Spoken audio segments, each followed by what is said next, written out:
Ikadalawampung kabanata. Inutusan ng Panginoon si Moises na sabihin ito sa mga taga-Israel, ang sinuman sa inyo at sa mga dayuhang naninirahang kasama ninyo na maghahandog ng kanyang anak sa Diyos-Diyosang si Molek ay dapat batuhin ng taong bayan hanggang sa mamatay. Kasusuklaman ko ang taong iyon at huwag na ninyong ituring na kababayan, sapagkat dahil sa paghahandog niya ng kanyang anak kay Molek, dinungisan niya ang lugar na pinagsasambahan sa akin, at nilapastangan niya ang aking pangalan. Kapag ang taong iyon ay hinahayaan ninyo sa kanyang ginagawang iyon, ako mismo ang uusig sa kanya, at sa sambahayan niya, at sa lahat ng sumusunod sa kanya sa paghahandog kay Molek. Hindi ko sila ituturing na kababayan ninyo. Kasusuklaman ko ang mga sumasangguni at sumusunod sa mga espiritistang nakikipag-usap sa mga kaluluwa ng patay. Hindi ko sila ituturing na kababayan ninyo. Italaga ninyo ang inyong sarili para sa akin, at magpakabanal kayo, dahil ako ang Panginoon na inyong Diyos. Sundin ninyo ang aking mga tuntunin, dahil ako ang Panginoon na nagtalaga sa inyo, para maging bayan ko. Ang sinumang lumapastangan sa kanyang ama at ina ay kailangang patayin. Kung ang isang lalaki ay sumiping sa asawa ng iba, siya at ang babae ay dapat patayin. Kung ang isang lalaki ay sumiping sa asawa ng kanyang ama, nilalapastangan niya ang kanyang ama, kaya siya at ang babae ay dapat patayin. Sila ang responsable sa sinapit nilang kamatayan. Kung ang isang amay sumiping sa kanyang manugang na babae, siya at ang babae ay dapat patayin, dahil masama ang kanilang ginawa. Sila ang responsable sa sinapit nilang kamatayan. Kung ang isang lalaki ay sumiping sa kapwa lalaki, pareho silang dapat patayin, dahil pareho silang gumawa ng kasuklam-suklam na gawain. Sila ang responsable sa sinapit nilang kamatayan.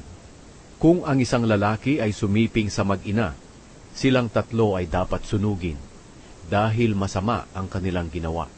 Ang kasamaang ito ay dapat mawala sa inyo. Kung ang isang lalaki o babae ay sumiping sa hayop, dapat siyang patayin, pati na ang hayop. Sila ang responsable sa kanilang kamatayan.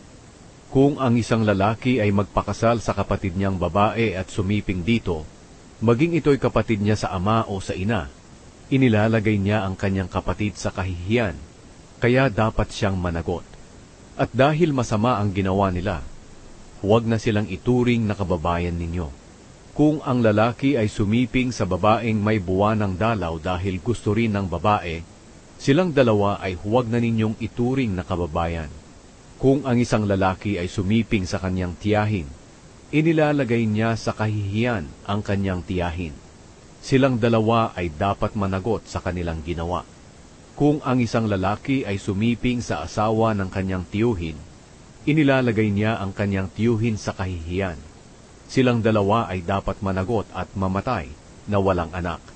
Kung ang isang lalaki ay sumiping sa asawa ng kanyang kapatid, inilalagay niya ang kanyang kapatid sa kahihiyan.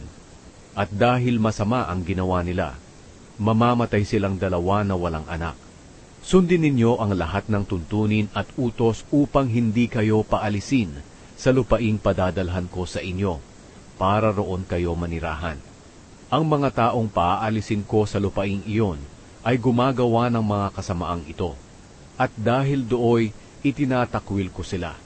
Kaya huwag ninyong gagayahin ang ginagawa nila.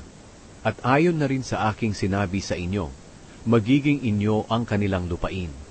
Ibibigay ko sa inyo ang lupaing iyon na maganda at sagana sa ani, para maging pag-aari ninyo.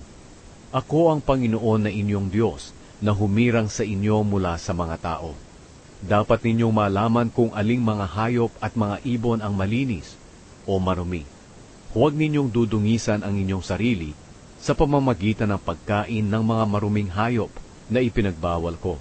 Kayo'y magpakabanal, dahil ako ang Panginoon ay banal. At kayo'y hinirang ko mula sa ibang mga bansa para maging akin. Kung mayroong espiritista sa inyo na nakikipag-usap sa mga kaluluwa ng patay, kailangang batuhin ninyo siya hanggang sa mamatay. Siya ang responsable. sa kanyang kamatayan.